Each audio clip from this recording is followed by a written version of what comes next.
Muli po mga kapatid, isang mapagpalang umaga po sa inyong lahat. Magandang umaga naman, Pastor. Parang hindi pa rin nasasanay yan, no? Kapatid, meron pong isang lumang kasabihan sa theology at ganito ang sinasabi, "The same sun that melts the wax hardens the clay." Ang isang araw na tumutunaw sa pagkit ay siya ring araw na nagpapatigas sa putik. Nang ibig sabihin nito, ang araw ay pareho lamang ang init, ngunit nagkakaroon ng pagkakaiba, depende o nagkakaiba ng epekto depende sa bagay na tinatamaan ito. Yung pagkit, kapag tinamaan ng araw ay natutunaw, pero yung parehas na araw na ito, noong tinamaan naman niya yung putik, ay tumitigas. Ganyan din po nating makikita ang epekto ng pangangaral ng Ebanghelyo. Sa kabila na iisa lamang ang Ebanghelyo, at ito ay si Jesucristo na namatay, inilibing, at muling nabuhay upang maging paraan ng kaligtasan ng mga makasalanan, ngunit makikita natin na hindi isa ang nagiging tugon ng tao. May mga pusong natutunaw, nagpapakumbaba, nagagalak, at tatanggap kay Kristo. Ngunit, merong mga tao na ang puso ay tumitigas at patuloy na tumatanggi sa Ebanghelyo. Ito mga kapatid, ang makikita natin sa ating teksto ngayong umaga mula sa Aklat ng Mga Gawa, Kabanatang 13, talatang 42 hanggang 52, Acts chapter 13, verses 42 to 52. Dito po sa talatang ito ay katatapos lamang ipangaral ni Apostol Pablo ang Ebanghelyo sa sinagoga ng Antioquia sa Pisidia. Ipinangaral niya dito ang pangako ng Diyos sa lumang tipan na natupad sa Panginoong Jesucristo. Ipinangaral niya na sa pamamagitan ng Jesucristo ay may kapatawaran ng mga kasalanan at pagpapawalang sala na hindi kayang ibigay sa pamamagitan ng pagsunod sa kautusan ni Moses. At pagkatapos nito ay nagbigay si Apostol Pablo ng isang seryosong babala patungkol sa pagtanggi sa mensahe ng Diyos. Ngayong umaga, makikita na po natin kung ano ang naging tugon ng mga taong nakinig sa pangangaral ni Pablo. At muli ay matututunan natin dito ang isang katotohanan na ang isang ebanghelyo ni Kristo ay nagbubunga ng dalawang tugon. Ang iba ay tumatanggi, samantalang ang iba ay tumatanggap. At sa kasalukuyan, hanggang sa panahon natin ngayon, ganito pa rin ang tugon ng tao. Wala pa rin pagbabago ang tao sa pagtugon sa Ebanghelyo. Sa tuwing ipinapangaral ang Ebanghelyo, meron pa rin dalawang tugon. Habang ang iba ay magagalak sa kanyang napakinggan at pananampalatayanan si Kristo, ang iba naman ay patuloy na magmamatigas at tatanggihan ng mensahe ng Ebanghelyo. Gayunpaman, ako ay nananalangin na sana ngayong umaga, lalo na sa ating mga bisita, sa isang panig kayo tumugon. Tumugon kayo sa Panginoon ng pananampalataya. Nawa ay tumugon kayo sa Panginoon sa pagkilala sa Kanya bilang ang Panginoon at tagapagligtas. Muli mga kapatid, nais ko kayong anayahan na buksan ang ating mga Biblia sa Aklat ng Mga Gawa, Kabanatang 13, talatang 42 hanggang 52. Sa ngayon po ay wala na kayong makikitang talata sa screen at ito ay bilang pag-encourage sa inyo na magbukas ng inyong mga Biblia at sa ating mga bisita na wala pong dalang Biblia, kayo po ay maaaring sumukob sa inyong mga katabi. At sa mga miyembro na walang dalang Biblia, magdala na kayo sunod na linggo. Acts chapter 13, mula verse 42 hanggang verse 52. Ganito po ang sabi ng salita ng Diyos. At pag-alis nila ay kanilang ipinamanhik na salitain sa kanila ang mga salitang ito sa Sabat na susunod. Nang makaalis nga ang kapisanan sa sinagoga, marami sa mga Hudyo at mga nangaging Hudyong masisipag sa kabanalan ay nagsisunod kay Pablo at kay Bernabe, at na sa pagsasalita sa kanila ay sila hinihimok na magsipanatili sa biyaya ng Diyos. Verse 44, at nang sumunod na Sabat ay nagkatipon halos ang buong bayan upang pakinggan ang salita ng Diyos. Datapuat nang makita ng mga Hudyo ang mga karamihan ay nangapuno ng kapanighalian at tinutulan ang mga bagay na sinalita ni Pablo at nagsipamusong. At nagsipagsalita ng buong katapangan si Pablo at si Bernabe at nagpagsipagsabi, kinakailangang salitain muna ang salita ng Diyos sa inyo. Yamang inyong itinakwil at inatulan ninyong hindi kayo karapat-dapat sa walang hanggang buhay, narito, kami ay papa sa mga hintil. Sapagkat ganito ang ipinag-utos sa amin ng Panginoon na sinasabi, inilagay kitang isang ilaw ng mga hintil upang ikaw ay maging sa ikaliligtas hanggang sa kauli-ulihang hangganan ng lupa. And verse 48, at nang marinig ito ng mga hintil, ay nangagalak sila at niluwalhati ang salita ng Diyos at nagsisampalataya ang lahat ng itinalaga sa buhay na walang hanggan. At lumaganap ang salita ng Panginoon sa buong lupain. Datapuat inudyukan ng mga Hudyo ang mga babaeng masisipag sa kabanalan na may kalagayang mahal at ang mga mahal na tao sa bayan at nangagbangon sa pag-uusig laban kay Pablo at kay Bernabe at kanilang pinalaya sila sa kanilang mga hangganan. Datapwat ipinagpag nila ang alabok ng kanilang mga paa laban sa kanila at nagsiparoon sa Ikonyo. At ang mga alagad ay nangapuspos na kagalakan at ng Espiritu Santo. Mga kapatid, binasa po natin ang salita ng ating Panginoon sa Aklat ng Mga Gawa, Kabanatang 13, talatang 42 hanggang 52, naway pagpalain ng Panginoon ang pagbasa at pangangaral ng kanyang nagliligtas na salita. Pinamagatan ko po ang ating mensahe ngayong umaga na dalawang tugon sa iisang ebanghelyo. Noong nakaraang linggo, napakinggan natin sa Acts chapter 13 mula verse 16 to 41 ang isa sa pinakamahabang mensahe ni Apostol Pablo na naitala sa banal na kasulatan.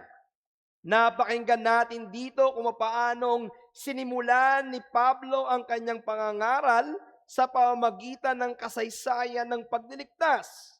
Ipinakita niya ang plano ng Diyos ng pagliligtas, hindi lamang sa mga Hudyo, kundi maging sa mga Hintil. Ipinakita niya sa mga Hudyo at sa mga Hintil na nasa sinagoga kung paanong tinupad ng Diyos, ng soberanong Diyos ang kanyang pangako ng kaligtasan sa kabila ng pagbagsak, pagkakasala at pagre-rebelde ng tao sa kasaysayan. Ipinakita niyang hindi kayang hadlangan ng tao ang plano ng Diyos. Kahit na sa pinakahuli ay tinanggihan nila mismo ang Mesyas, ang Panginoong Yesus sa pamamagitan ng pagpapapako sa krus.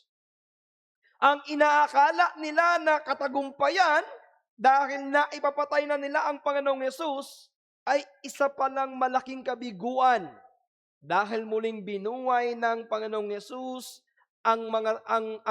dahil muling binuhay ng Diyos ang Panginoong Yesus mula sa mga patay na siyang pinakamatibay na pag-asa nating mga mananampalataya na gaya ng ating nabasa kanina.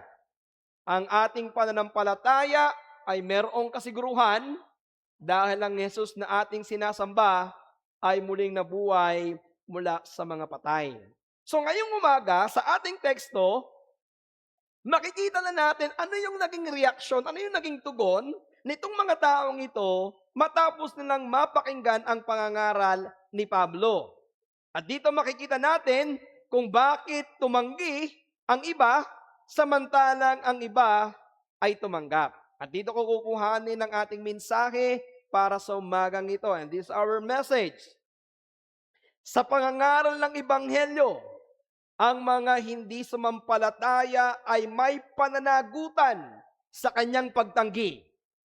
Samantalang ang mga sumampalataya ay yaong mga itinalaga. In short, sa bawat pangangaral, hindi tayo makakakuha ng isang tugon lamang. Walang neutral na tugon, walang nasa gitnang tugon. Palaging ang tugon ng tao sa pangangaral is either sila ay tatanggi o sila ay tatanggap. The reaction of man in preaching is whether they're going to reject or they're going to accept the truth of the Scripture. At ganito ang pwede nating asahan ngayong umaga. Habang pareho lamang ang mensahe na inyong mapapakinggan ngayong araw na ito, maaaring merong umuwi sa inyo dito na tatanggihan ang inyong napakinggan. Ang ibig sabihin nito, walang magiging epekto sa inyo ang pangangaral na ito, na para kayong mga bato, para kayong mga tuod, na kahit kausapin ay tumatalbog lamang ang sinasabi. At gusto kong sabihin sa inyo, na mayroong pananagutan sa Diyos ang sino mang tatanggi sa Ebanghelyo. Samantalang meron din sa inyong uuwi at sana ay tumugon at tanggapin ang mensahe ng Ebanghelyo. Ito yung mga taong itinilaga ng Diyos upang tanggapin ng Panginoong Yesus bilang Mesyas, bilang tagapagligtas. Ito yung mga tao na magagalak na kanilang nalaman ang katotohanan na ang tanging paraan pala ng kaligtasan ay walang iba kundi sa pamamagitan ng Panginoong Jesucristo. Now, bago natin talakayin mismo yung dalawang tugon, meron muna tayong titingnan ng mga talata. Ito ay yung verse 42 to verse 44. At dito makikita natin ng verse 42 to 44 ang ganitong mga katotohanan. Matapos po ang pangangaral ni Pablo, makikita natin na tila may grupo ng mga tao na gustong-gustong makinig ng salita ng Diyos. Ito yung mga tao na nagpakita ng positibong tugon o interes sa Ebanghelyo. Kaya pagdating din sa verse 43, sundan po ninyo yung mga talata, meron pang sumunod kina Pablo. Yung after ng preaching, paglabas ni Pablo doon sa pintuan ng sinagoga, may mga taong nasumunod sa kanila. At ang mga taong ito ay nagtatanong pa ng mga bagay-bagay patungkol sa kanilang napakinggan. Naging maliwanag kasi sa kanila ang mensahe, kaya ang nangyari parang sabik na sabik sila na makarinig pa ng salita ng Diyos.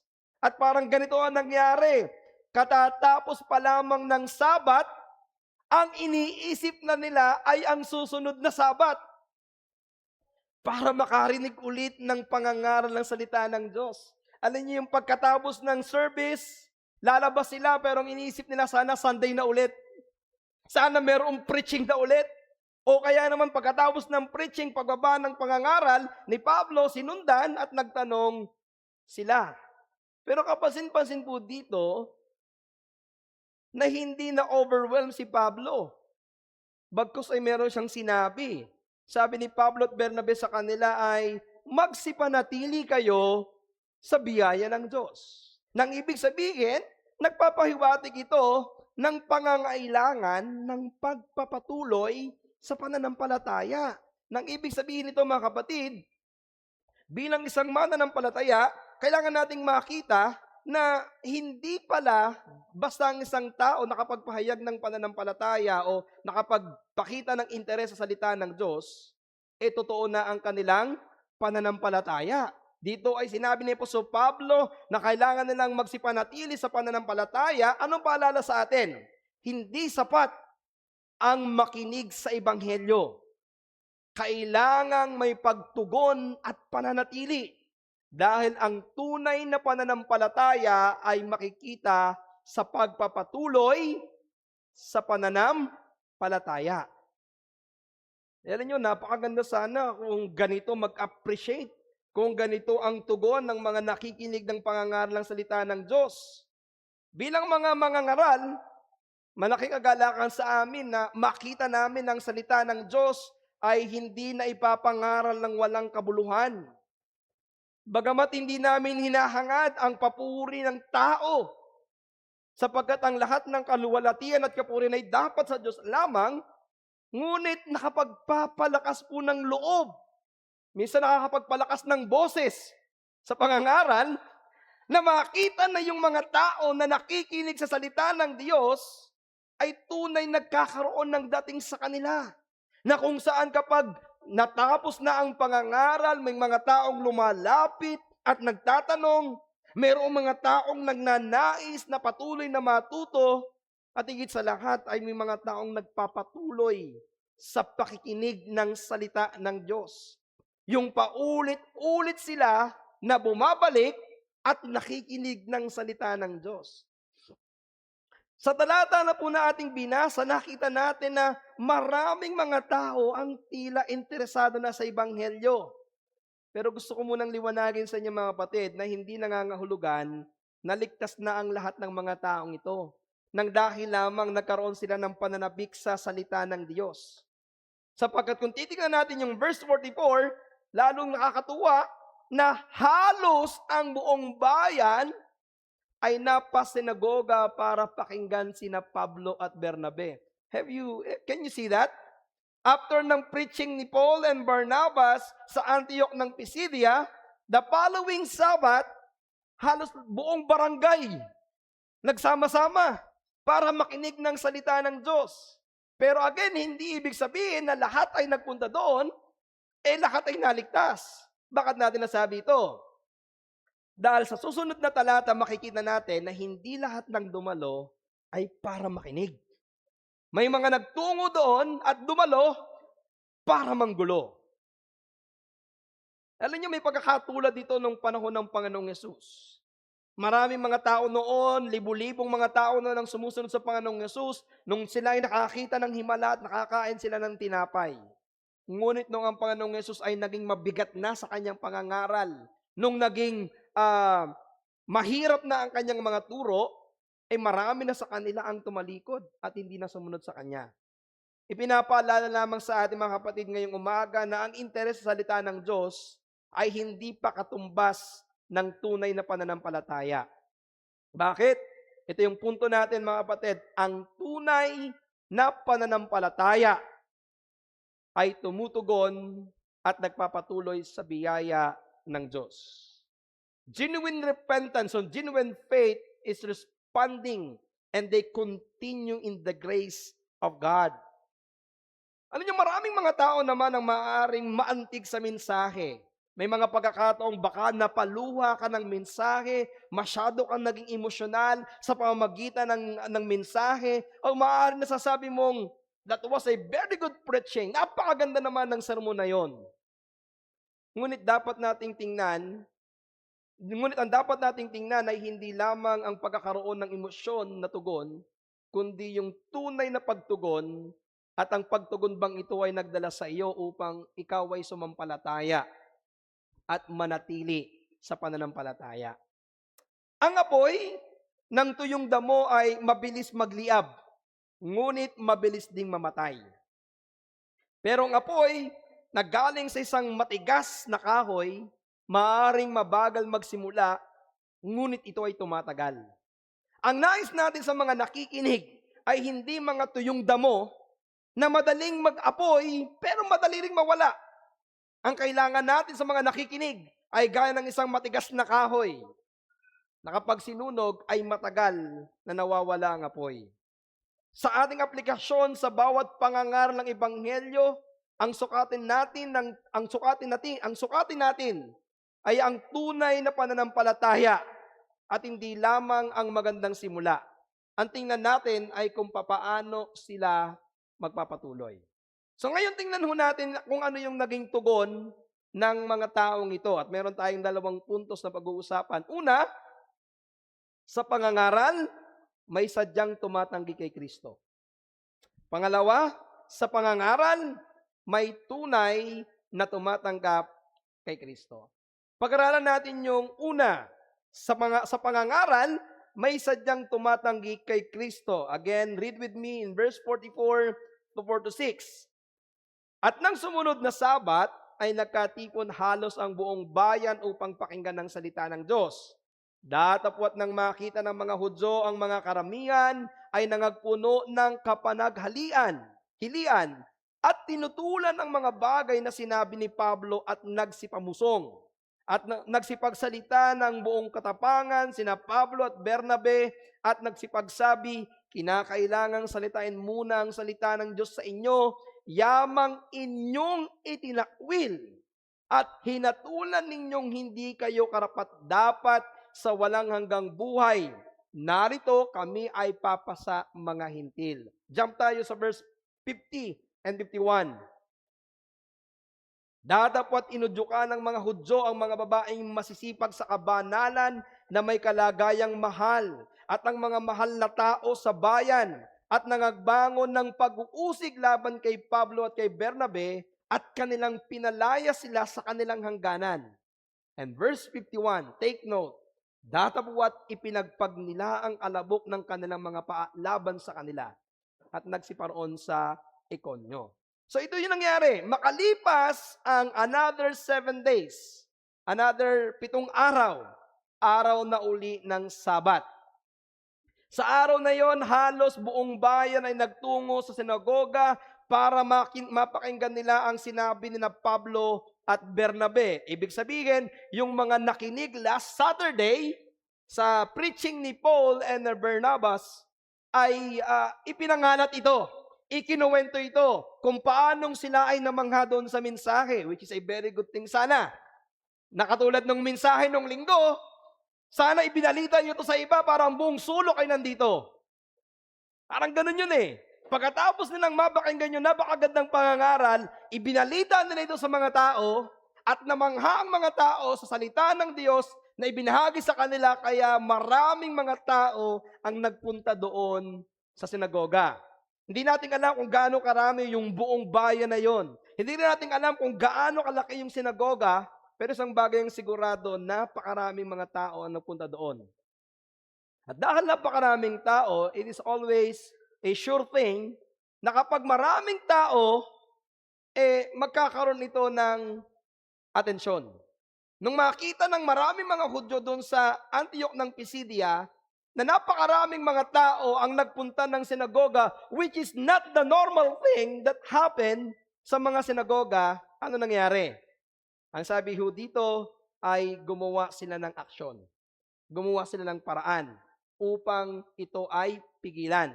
Nang makita ng mga Hudyong hindi sumasampalataya ang napakaraming tao sa kabilang ng maraming mga hintil upang makinig ng salita ng Diyos, napuno sila ng kapanaghalian o napuno sila ng inggit. At meron pong dalawang possible na dahilan kung bakit sila nainggit. Una, nainggit sila na ang mga hintil ay binigyan na din ng pagkakataong makarinig ng Ebanghelyo, na para bang kapantay na sila ng mga Hudyo.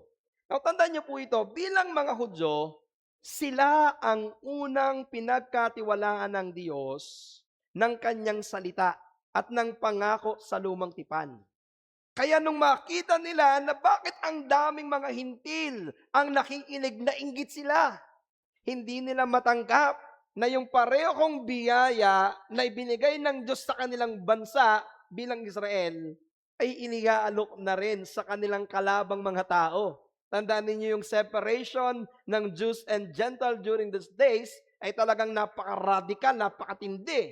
Kaya para sa kanila, hindi tama ito na ang Ebanghelyo iniaalok na sa mga hintil. Pangalawa, the always usual thing is ganito. Naiinggit sila sa impluwensya ni Pablo at Bernabe. Siguro kapag yung mga rabay ng Hudyo ang nagsasalita, konti lamang yung umaattend. Pero itong dalawang bisitang ito, si Pablo at sa Barnabas, isang beses pa lamang nangaral na hikayat ang buong bayan na makinig. Nakita ng napakaraming tao ang sumunod at nakikinig sa mga apostol na ito. At maaaring natatakot sila na maging ang kanilang mga kapwa Hudyo ay sumampalataya sa mensaheng ito ni Pablo at mawala ang kanilang impluwensya. Pero alam niyo mga kapatid, ito yung inyong dapat na makita. Dahil sa ginawa ng mga taong ito na hindi sumasampalataya, isang napakalaking kabaliktaran ang nangyari. Ano yon? Ang plano sana nilang hadlangan ang mga hintil na maging bahagi ng pamilya ng Diyos, ang nangyari ay mismong kabaliktaran. Sila ang naalis sa pribilehiyo na maging kabilang sa pamilya ng Diyos sa pamagitan ng pagtanggi nila sa Ebanghelyo. Ang ibig sabihin, yung iniisip nila na alisin ang mga hintil sa pagiging pamilya ng Diyos na baliktad. Sila ang nawala dahil tinanggihan nila ang Ebanghelyo. At paano ito ginawa? Sa pamagitan ng pagsalungat nila sa mga ipinangaral ni Pablo. Sinalungat nila ang ipinangaral ni Pablo na si Jesus ng Nazaret ang ipinangakong Mesyas. Tinutulan nila ang turo ni Pablo na ang tao ay pinapatawad at inaaring ganap, pinapawalang sala sa kanilang kasalanan sa pamagitan ng pananampalataya lamang kay Kristo. At hindi ito nakukuha sa pamagitan ng pagsunod sa kautusan. At sabi ng talata, hindi lang sila nakontento dito. Nagsalita pa sila ng pamumusong, ng blasphemy against Paul and Barnabas and against the message that Paul and Barnabas na ipinapangaral. Kaya sa kabuuan, ipinakita ng talatang ito ng ugat ng kanilang pagtanggi ay ang inggit at ang katigasan ng kanilang puso. Now take note of this mga kapatid, this is our point. Ang isang pinakamalaking hadlang sa pagtanggap kay Kristo ay kadalasang hindi kakulangan ng kaalaman, kundi ang makasalanang kalagayan ng puso. Most of the time, the reason people reject Christ, not because they do not know Christ, but because they are sinful, because of their simple heart. The problem of a sinner is not they don't hear the gospel. The problem of the sinners because they reject the truth of the gospel. Ito yung problema ng makasalanang tao. Hindi nila narinig ang gospel. The problem is they reject the gospel. Ganito yung mga Hudyo. Nasa harap na nila yung katotohanan. Pinatotohanan ito ng kasaysayan. History tells na totoo yung Mesyas. But despite of all these evidences, patuloy nilang tinatanggihan ang katotohanan dahil sa katigasan ng kanilang puso. At ganito pa rin ang mga tao hanggang ngayon. Kahit nasa harap na nila yung katotohanan, kahit na sinasabi na ng banal na kasulatan na si Jesus lamang ang tanging paraan para sa kaligtasan, pero pilit pa rin itong tinatanggihan ng mga tao. Mas pinawalaan pa rin ng tao ang kanilang sariling kabutihan, ang kanilang sariling paniniwala, ang kanilang sariling kakayanan. O mga kaibigan, kahabagan sana kayo ng Panginoon, imulat sana kayo ng Diyos upang inyong malaman at tanggapin ang katotohanan na walang ibang paraan ng kaligtasan sa mundong ibabaw na ibinigay ang Diyos maliban sa Panginoong Yesus lamang. There is no other way for a man and for a woman to get and to enter into heaven except through the Lord Jesus Christ. Not religion, not your belief, not your good works, but Christ alone. Pero alam niyo, kahit matigas ang puso ng mga Hudyong ito, nagsalita pa rin ng buong katapangan sina Pablo at Bernabe. In verse 46, sa halip na panghinaan sila ng loob dahil matindi ang pagtutol ng mga Hudyo, sa halip na sila ay panghinaan ng loob dahil sila ay sinasalungat, sila ay tinututulan, ito yung maganda, kapag pinipigilan, lalong tumatapang. Habang sila inuusik, lalo silang tumapang. Hindi sila natakot sa oposisyon, sa halip naging matapang sila na ipangaral ang katotohanan at hayagan nilang ipinahayag ang katotohanan ng Ebanghelyo. At gato sinabi ni Pablo, kinakailangan salitain muna ang salita ng Diyos sa inyo. Despite of the rejection of the Jews, Paul and Barnabas said, we need to preach to you. Why? Bakit kaya ginawa ito na po sa Pablo? Dahil ito yung plano at utos ng Diyos. Nung narito pa ang Panginoong Jesucristo sa lupa, ang kanyang ministeryo ay nakatuon sa mga Hudyo. Kaya ang kanyang pangangaral mostly ay sa mga Jewish people only. But after the resurrection of the Lord Jesus Christ, despite na inutusan ng Panginoon ang mga alagad na ipangarang ebanghelyo sa lahat ng mga bansa, something that we need to notice this. Ang lagi niyang sinasabi, start in Jerusalem. Magsimula kayo sa mga Hudyo at saka kayo mangaral sa ibang lugar. At ito yung nakita natin na sinunod din Apostol Pablo. Pagdating nila sa Antioch ng Pisidia, sa kabila na maraming mga hintil dito, ano una nilang ginawa? They go to synagogue of what? Synagogue of the Jews. Dito muna na ipinangaral ang ebanghelyo. But the problem is this. Despite that Paul and Barnabas preach the gospel to the Jews, these Jews reject the gospel. Yung mga Hudyo sa Pisidia ay tumanggi. Itinakwil nila ang ebanghelyo. Itinulak nila palayo ang ebanghelyo sa kanilang lungsod. Kaya kung inyo nakita in verse 50, nang hindi magtagumpay ang mga Hudyong ito na pigilan sina Pablo sa kanilang pangangaral dahil sila ay matapang pa rin na nangangaral, anong ginawa nila? Gumamit sila ng puwersa at gumamit sila ng impluensya. Pagdating ng verse 50, ginamit daw nila, kinausap nila yung mga babaeng mahal at mga mahal na tao. Ang ibig sabihin nito, mga impluensyadong tao sa Pisidia. Ito yung maaaring may mga katungkulan at kanilang binuyo ang mga may katungkulang ito upang sina Pablo at Bernabe ay kanilang paalisin. Hinikayat nila ng mga taong ito na usigin sina Pablo. Kaya sa huli, pinalaya sila sa kanilang mga hangganan. Pinaalis nila sina Pablo at Bernabe sa kanilang lugar. Pinaalis nila ang ebanghelyo sa kanilang bayan. Pero ito nakatatakot na nangyari. Bago umalis sina Pablo, merong ginawa sina Pablo at meron silang sinabi. Anong sabi nila?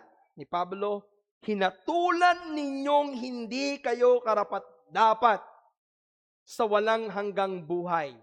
Now, hindi ang ibig sabihin nito na may mga taong karapat-dapat sa walang hanggang buhay sa pamamagitan ng kanyang mga ginagawa. The Bible is very clear that there is no one karapat-dapat, walang sino man ang karapat-dapat sa salita, karapat-dapat sa buhay na walang hanggan. Romans chapter 3 verse 23.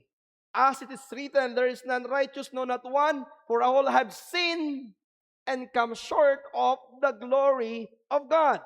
Ang ibig sabihin nito, ang sabi ni Apostol Pablo, dahil sa kanilang mismong pagtanggi sa ebanghelyo, sila na ang humatol sa kanilang sarili.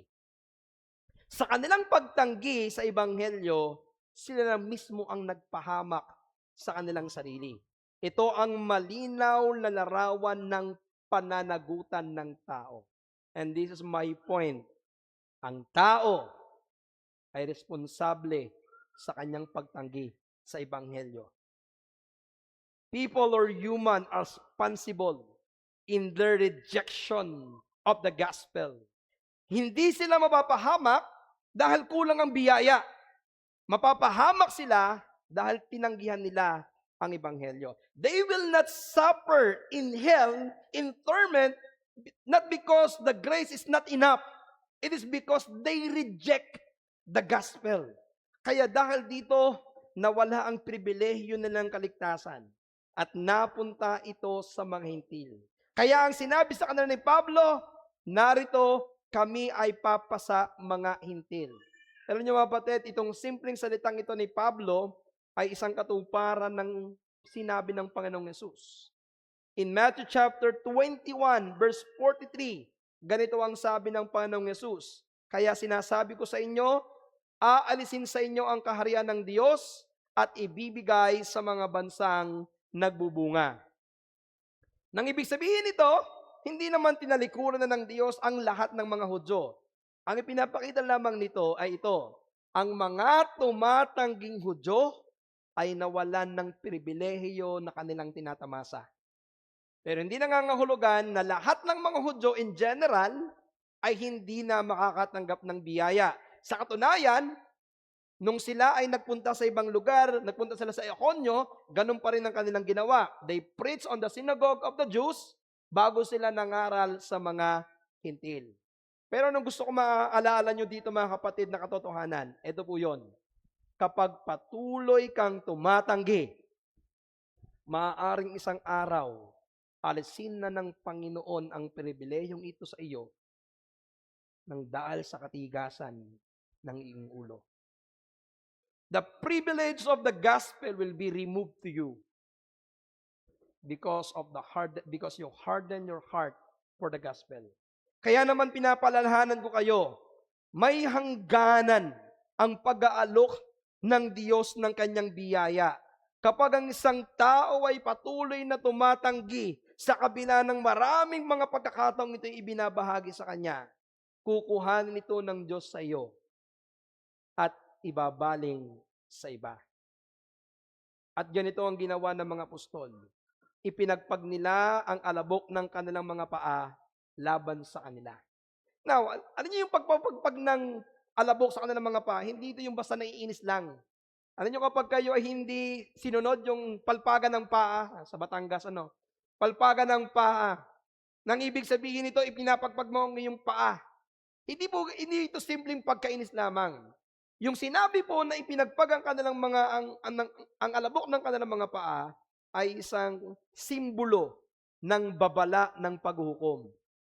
Ito mismo itinuro ng Panginoong Yesus sa Matthew chapter 10, verse 14, in Mark chapter 6, verse 11, in Luke chapter 9, verse 5. Nang ibig sabihin kapag ipinagpag ng isang alagad ang kanyang paa, ang ibig sabihin nito ay binibigyan na niya ng pananagutan ang mga taong ito dahil tinanggihan nila ang Ebanghelyo. Ang ibig sabihin nito, pinuputol na nila yung responsibilidad nila at yung pribilehiyo na makarinig ng Ebanghelyo. Nang ibig sabihin, iniiwanan ka na. Ang tigas ng ulo mo, ayaw mong makinig, o sige, bahala ka na. Aalis kami dito, pupunta kami sa ibang lugar. At ito ay simbolo ng paghuhukom ng Diyos. Kaya ang pagbulayan natin ay ito.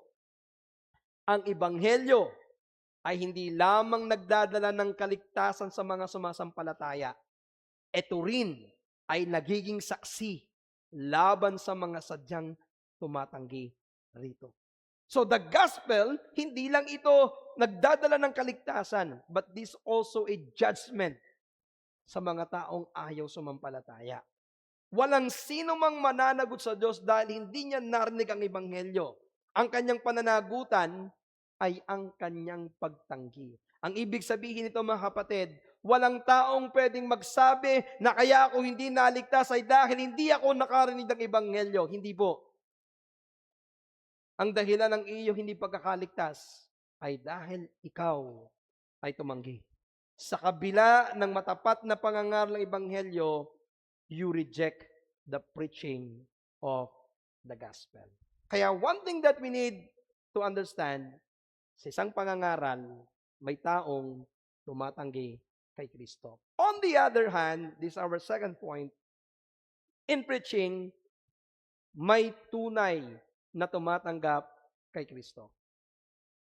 Sa ikalawa, sa pangangaral, kung merong tumatanggi, ito yung pangalawa, may tunay na tumatanggap kay Kristo. Buksan niyo muli ang inyong Biblia from verse 47 to verse 49, but let me just read verse 47 and 48.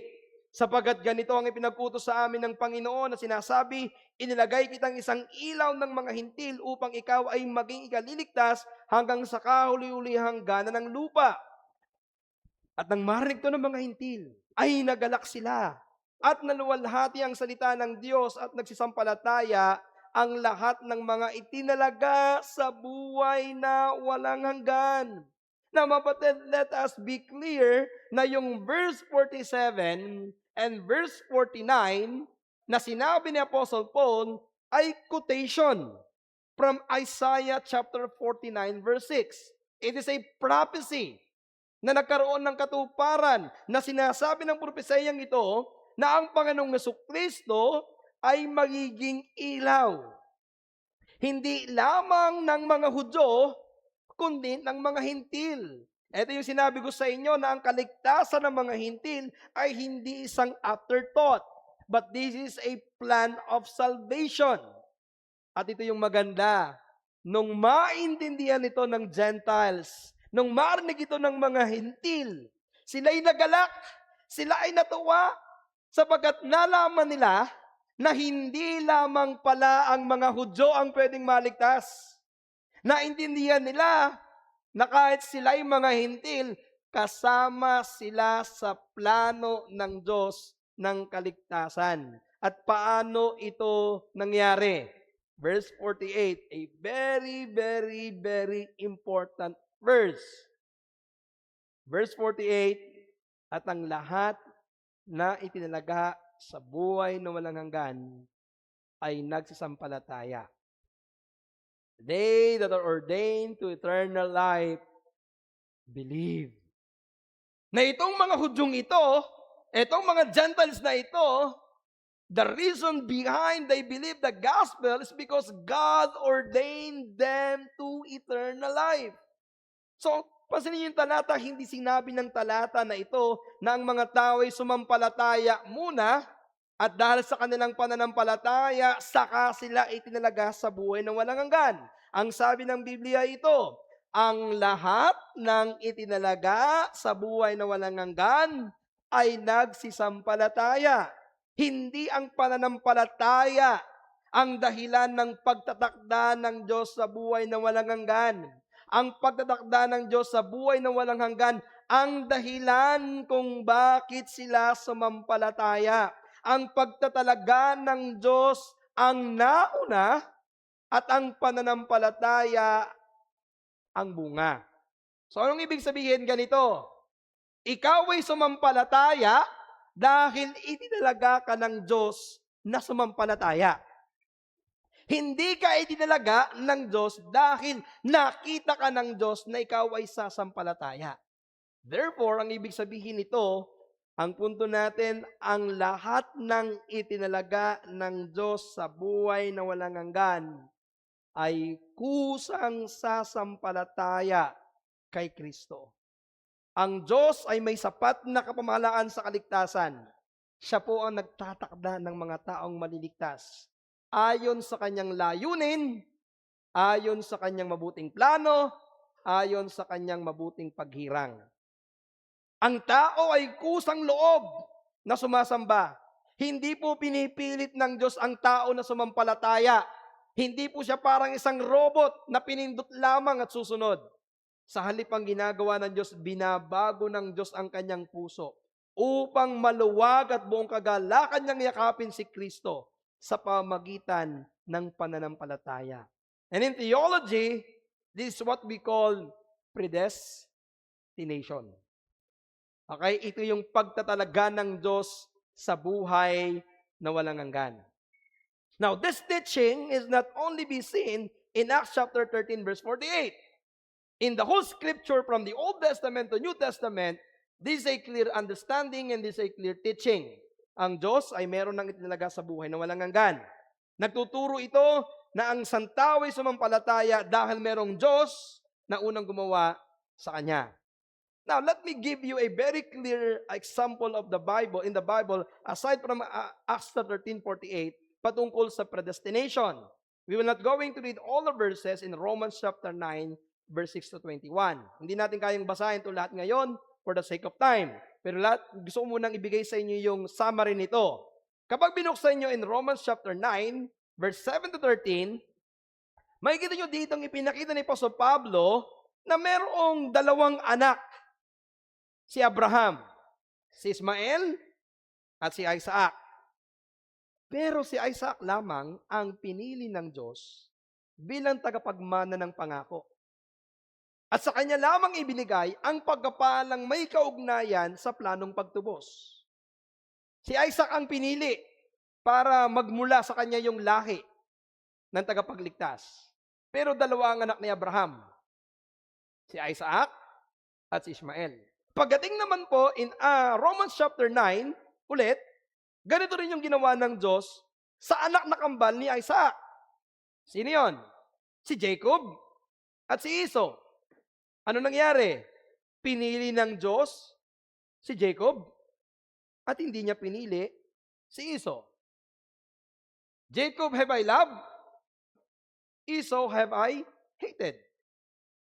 Sabi ng Romans chapter 9, verse 11, sapagkat nang hindi pa ipinanganak ang mga anak o nakagawa man ng anumang mabuti o masama, upang ayon sa pagpili ng Diyos ay manatili na hindi sa mga gawa, kundi doon sa tumawag. Anong ibig sabihin? Medyo mahirap ang pagkatagalog. Ang ibig sabihin lamang nito ay ganito. Pinili ng Diyos si Jacob bago pa siya isilang. Pinili ng Diyos si Jacob bago pa siya makagawa ng mabuti, bago pa siya makagawa ng masama. Therefore, ang pagpili ay hindi bunga na ang Diyos ay may nakitang mabuti kay Jacob o kay Esau. Ang pagpili ay mula sa soberanong kalooban ng Diyos. Hindi po ang Diyos pumipili sa pamagitan ng pagtingin sa hinaharap at sa kanyang pagkakita sa hinaharap ay doon niya pipiliin yung tao dahil meron siyang nakitang anumang gagawin ng tao. No. Pinili ng Diyos ang isang tao para maligtas dahil ito ang gusto niyang gawin. Ang ibig sabihin, ang pagpili sa kaligtasan ay nakabatay sa malaya at makapangyarihang kalooban ng Diyos. In short, pinili ng Diyos si Jacob upang tumanggap ng kanyang nakapagliligtas na biyaya, hindi dahil sa katangian ni Jacob, kundi dahil sa banal, matawid, at makapangyarihang layunin ng Diyos. Romans chapter 9, verse 14 to verse 15. Ano nga ang ating sasabihin? Siguro, sinasabi ninyo, bakit ang Diyos may pinipili? Bakit kaya hindi na lamang piliin ng Diyos ang lahat ng bagay? Why did God choose anybody, somebody to go to heaven, and somebody will not go to heaven, and they will go to hell? Bakit ganon? Ang sagot ng Biblia ay ito, verse 14 and verse 15 ng Romans. Ano nga ang ating sasabihin? May kalikuan baga sa Diyos? Huwag nawang mangyari. Sapagkat sinasabi niya kay Moses, ako'y maaawa sa aking kinaawaan, at ako'y mahahabag sa aking kinahabagan. Madalas kasi ang iniisip natin, kapag ang Diyos ay nagpakita ng awa sa isa, dapat magpakita rin siya ng awa sa iba. Kaya ang iniisip ng maraming tao, kapag pinili ng Diyos ang iba, dapat pinili niya rin ang lahat. But let me clarify this. It may be logical in our thinking, but that is not the biblical teaching. Logical man to sa ating kaisipan, pero hindi yan ang tinuturo ng banal na kasulatan. Mga kapatid, hindi obligado ang Diyos na kaawaan ng sinuman. Ang awa ay isang bagay na hindi karapatan. Ang awa ay hindi inaangkin bilang isang karapatan. Kung ang isang tao ay karapat-dapat sa isang bagay at siya ay hindi binigyan, unfair yun. Pero kung isang tao ay hindi karapat-dapat at siya ay binigyan, ito ay biyaya. Ngayon, kung ang isang tao ay karapat-dapat at siya ay binigyan, hindi yun biyaya. Ang tawag doon, reward. Ang tawag doon, justice. If you deserve and you get what you deserve, it means you're receiving justice. But if you receive something that is not for you, that you are not legitimate to receive it, meaning it is a grace. Ganito po ang ginawa sa atin ng Diyos. We receive na hindi natin karapat-dapat. Tumanggap tayo na hindi tayo karapat-dapat. Kinaawaan tayo na hindi tayo dapat kaawaan. Kapatid, ito po. Kung pipiliin ng Diyos na ang lahat ng tao ay itapon niya sa impyerno, ang Diyos po ba ay magiging unfair? No. Why? Because we all deserve to go to hell because we are all sinners. Walang karapat-dapat na pumunta sa langit sapagkat lahat tayo ay makasalanan. For all have sinned and come short of the glory of God. No one deserves to be in heaven because we are all short in the glory of God. Kaya, ang ating isipin ay ito, hindi po talaga nakapagtataka ay bakit may pinili ang Diyos na kaawaan at ang ilan ay hindi niya kaawaan. Hindi po yun ang sadya nakakapagtaka. Ang tunay na nakakapagtaka ay ito. Bakit pa pinili ng Diyos na kaawaan ang sino man? Na gayong ang lahat naman ay walang karapatan. Ang talaga nakapagtataka ay bakit tayo pinili ng Diyos na makatarungan? Bakit tayo pinili ng Diyos na banal? Tayo ay makasalanan. Ano bang meron ka para tanggapin ka ng Diyos? What do you have that makes God accept you? Nothing. What we have is sin. But what makes God, bakit tayo pinili ng Diyos? Because God is gracious. Dahil ang Diyos ay mapagbiyaya at mabuti. Kaya dahil ang Diyos ay mabuti, minabuti niyang kaawaan ang gusto niyang kaawaan. Kaya mga kapatid, kung ikaw ay tumanggap ng awa ng Diyos, it is not because you deserve it. It is because of God's grace. Kung tumanggap ka ng biyaya, hindi dahil karapat-dapat ka, kundi binayayaan ka ng Diyos. At ito yung dapat nagdadala sa iyo ng humility, ng thankfulness, ng glory sa Panginoon, ng pagsamba sa Kanya because we do not deserve it. But despite of that, God gave us grace. Kung ang Diyos ang siyang may huling pasya, kung sino ang maliligtas at sinong hindi, ang tanong ng tao, paano niya mapanagot ang tao? Makatarungan ba ito? Ang sagot ng Biblia ito, Romans chapter 9, verse 20 to 21. Datapwat o tao, sino kang tumututol sa Diyos? Sasabihin baga ng nilalang doon sa lumalang sa Kanya, bakit mo ko ginawang ganito? O wala bang kapangyarihan ang magpapalyok sa putik? Upang sa isang limpak ay gumawa ng isang sisidlan sa ikapupuri at ang isa ay ikapapahamak. Napakabigat po ng sagot ni Pablo sa mga taong nagtatanong, bakit ang iba ay pinili at ang iba ay hindi? Ang sagot ni Pablo ay, sino ka? O tao, bakit mong hinahamon ang karunungan ng Diyos? Sino kang nilalang para litisin mo ang manlilikha? Sino kang tao upang questionin ang Diyos sa kanyang mga pasya? Sino kang tao na sapat ang iyong luhikal na karunungan upang lubos mong maintindihan ang soberanong layunin ng Diyos? At para ipaliwanag ni Pablo ang kamangmangan ng tao, ipinaliwanag niya sa magitan ng isang halimbawa, sa magitan ng magpapalyok at ng manlilikha. Kapag ang isang magpapalyok ay gumawa ng kanyang palyok, pwede niyang hubugin ang palyok sa gusto niyang hubog. Kung gusto niyo ito'y pabilog, pahaba, kung ito'y square, meron siyang kapangyarihan. Dahil siya ang papalyok. May karapatan ba ang isang palyok na pagkatapos niyang gawin ay magreklamo sa kanyang manlilika, bakit mo akong ginawang bilog? Mas maganda sana kung hindi bilog, kahit yung parehaba na lang. O yung parang trapezoid na lang. Wala. Walang karapatan ang putik na tanungin ang kanyang manlilikha. Sino ang tao ang kayang isipin at kayang upuan ng hukuman ng Diyos upang hatulan ng Diyos? Kung tutuusin, hindi tayo dapat magtaka kung may mga bagay ang Diyos na hindi nating lubos na maintindihan.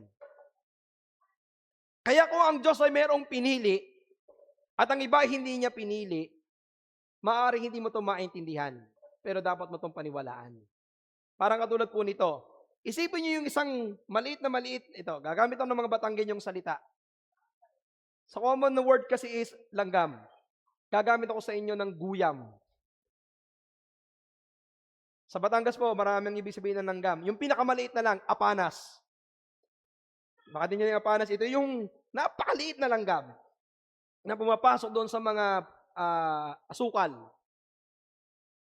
Imagine niyo yung isang apanas na maliit na langgam na nakakita ng isang tao. At pinagmamasdan niya yung tao. Sigurado tayo, walang kakayanan ng apanas na ito na maintindihan ang complexity ng isang tao. Hindi niya kayang intindihin to. Kasi napakalaki ng tao kumpara sa kanya. Now, itong ginamit yung illustration sa inyo mga kapatid, ay illustration lamang ng dalawang taong nilikha. Pero napakalayo na ang diferensya. Isang apanas na susubukang ipaliwanag ang complexity ng isang tao. Tayo po sa harapan ng Diyos ay mas maliit pa sa apanas. Napakaliit natin kumpara sa Diyos. Kaya sino kang tao na tatanungin ang karunungan ng Diyos sa kanyang mga pasya? Alam niyo, ilagay natin sa bata, isang taon, at tinatanong ang kanyang mga magulang sa kanyang mga desisyon. Merong karapatan ba ang isang taon na tanungin ang kanyang mga magulang sa kanyang mga pinagagawa? Wala. At kahit ipaliwanag mo sa isang bata, ang ginagawa mo bilang isang magulang, hindi nila maintindihan yon. Sapagkat limitado ang kanilang isip. Ganito tayo sa harapan ng Diyos. God is so high. God is infinite. God is eternal in His thought, in His decision, in His plan. And as a man, we have no right to ask God, why? Why this, why not? You're not being logical in your thinking, God. Why somebody, you choose them to go to hell? Why somebody, you choose them to go to heaven? Mapatid, walang pinili ang Diyos papunta sa impyerno. Pero meron siyang pinili papunta sa langit. Bakit? Bakit hindi pinili ng Diyos ang tao pumunta sa impyerno? Dahil ang tao papunta na doon. Ang pinili ng Diyos, yung papunta sa impyerno, ay kanyang hinirang para dalhin sa langit dahil ang Diyos ay mapagbiyaya. Mga batid, walang pagkukulang ang Diyos. Tayo ang kulang-kulang. Kulang-kulang tayo sa pag-iisip. Dahil hindi natin kayang abutin ang kaisipan ng Diyos. Balik tayo sa verse 48.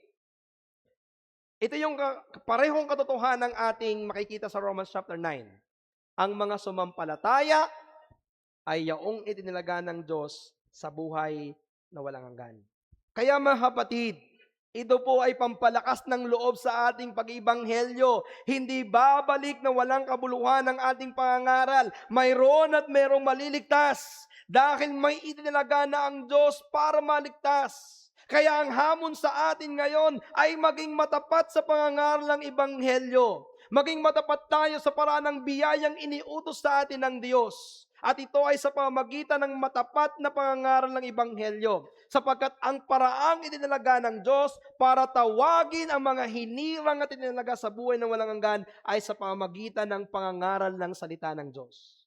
Ito ang sabi ng Roma. Paano sila sasampalataya sa hindi nila napakinggan at paano sila makakarinig kung walang mangangaral? Paano makakarinig ng Ebanghelyo ang kapatid mo, ang nanay mo, ang kaibigan mo, ang katrabaho mo kung hindi ka magsasalita? Kung hindi ka mangangaral? Kung hindi ka magsasabi? Ang paraan upang sila ay makakilala sa tunay na tagapagligtas ay sa pamamagitan ng kanyang mga hinirang sa kaligtasan na ipangaral ito sa mga tao. May pananagutan tayo sa Diyos, mga kapatid, kapag hindi tayo nagbabahagi ng mabuting balita. Dahil ito iniutos sa atin na dapat nating gawin. Huwag kang manahimik sa katotohanan. Ibahagi mo ito sapagkat ito ay tungkulin ng mga tunay na Kristiyano. Pero makikita nyo dito mga kapatid, kasabay nito, merong isang katotohanan dapat nating matutunan. Kung ang Diyos ay merong itinalaga sa buhay ng walang hanggan, na siyang dahilan kung bakit sila ay sumampalataya, may makikita rin kayong katotohanan dito. Ang tao ay may pananagutan sa kanyang pasya at ginagawa. Sabi ng ating talata, nagsasampalataya ang lahat ng itinalaga sa buhay ng walang hanggan. Paano naligtas yung mga itinalaga? Sumampalataya. Responsibilidad ng tao ito. Hindi ang Diyos ang sumampalataya para sa kanila, sila'y sumampalataya sa Diyos.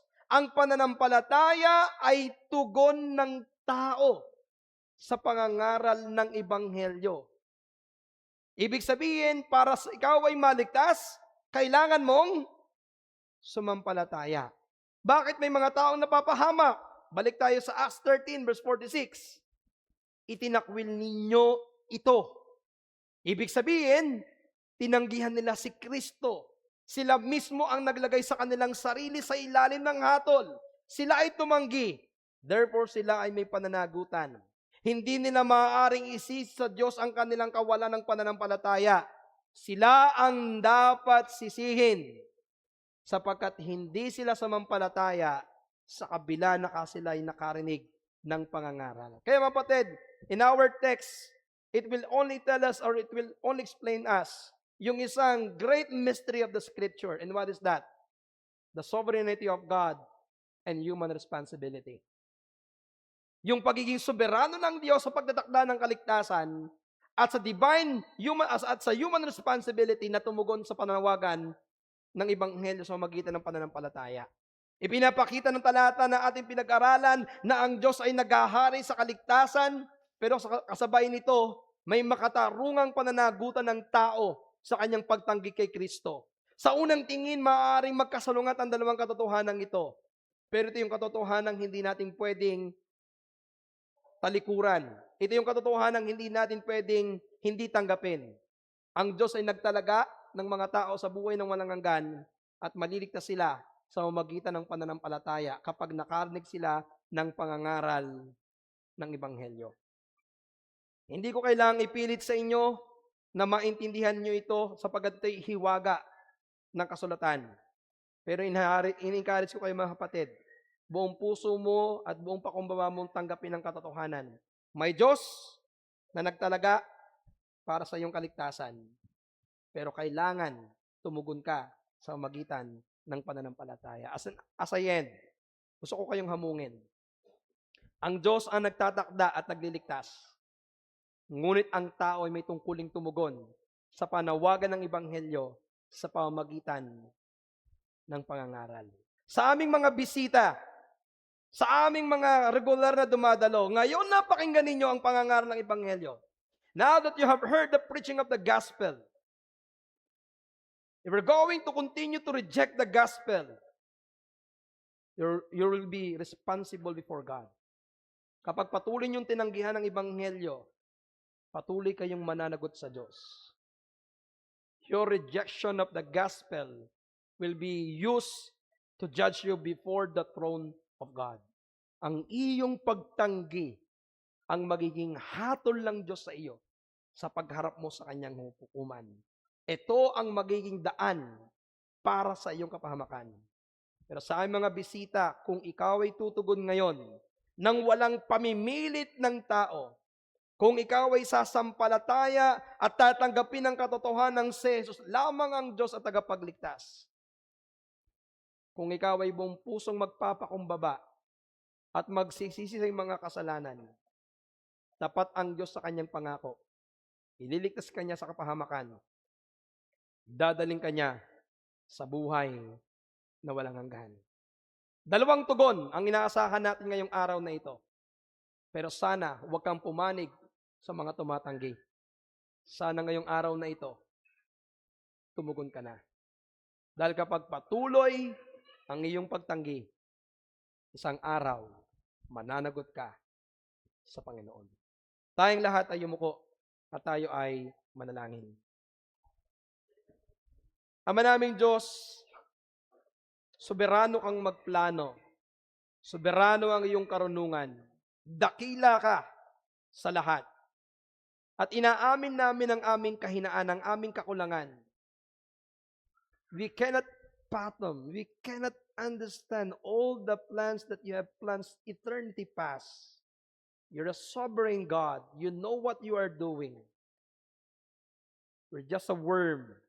We're just a sinner. Deserve punishment. Nararapat kami sa parusa. Nararapat kami na mahiwalay sa iyo dahil sa aming kasalanan. But you have been so gracious to us by sending your Son, the Lord Jesus Christ, to die on the cross to prove that you love us. The Lord died and risen from the dead to assure salvation to those who believe, to those who will repent of their sins. The only way going to God is through the Son. Mga kapatid, habang tayong lahat ay nakapikit at nakayuko, may pampalakas ng loob sa atin, sa ating pag-iibanghelyo. Yaong mga itinalaga ng Diyos sa buhay na walang hanggan ay sumampalataya. Ito isang katotohanan ng dapat mong bitbitin at dapat mong dalhin. Hindi mawawala ng kabuluhan ang ating pag-iibanghelyo. May itinalaga na ang Diyos para maligtas. Ang kailangan lang natin, tumugon at sumunod. Umayo, ipangaral ito sa mga tao. Sana kapatid, ngayong araw na ito, you are reminded once again of our duty, of our responsibility, our human responsibility to follow the command of God. At sa aming mga bisita, sa aming mga regular na madalo, kung ikaw ay sumampalataya na sa Panginoong Kristo, the only reason for that, itinalaga ka ng Diyos sa buhay ng walang hanggan, nakarinig ka ng pangangaral, at ikaw ay sumampalataya. Hindi ito dahil sa iyo, hindi dahil sa Diyos. Pero kung ngayong umagang ito, wala ka pang ganong kaunawaan, ang aming panalangin, gumawa ang Diyos sa iyo. Huwag ka sanang tumanggi ngayon. Tanggapin mo ngayon ang katotohanan ng Ebanghelyo. Umuwi ka, daladala ang katotohanan, si Jesus lamang ang Panginoon tagapagligtas. Umuwi ka na isang tunay na mananampalataya. Habang tayong lahat nakapikit, magkaroon tayo ng ilang sandali ng pagbubulay-bulay sa mensaheng ating napakinggan. Tumugon tayo ayon sa panawagan ng Diyos sa magitan ng pangaral ng kanyang salita. Magkaroon po tayo ng ilang sandali ng pananalangin.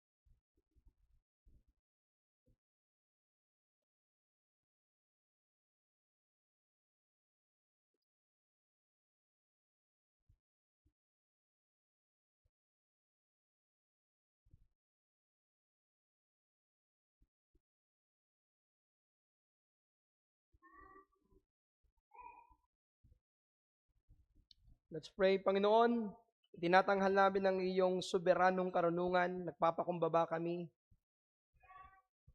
Tinatanggap namin ang lahat ng iyong plano ay ayon sa iyong mabuting plano. Walang mangyayari sa mundong ito na hindi mabuti para sa iyo at hindi para sa iyong kaluwalhatian. Lord, we may not understand everything, but by faith, tinatanggap namin ang mga katotohanan ito ayon sa kapahayagan ng iyong salita. Ikaw lamang ang maitaas at mapurihan. Sa pangalan ng iyong anak, aming Panginoong Yesus. Amen. Amen. Let's all stand and let us sing one more song as we respond to the message of God's Word.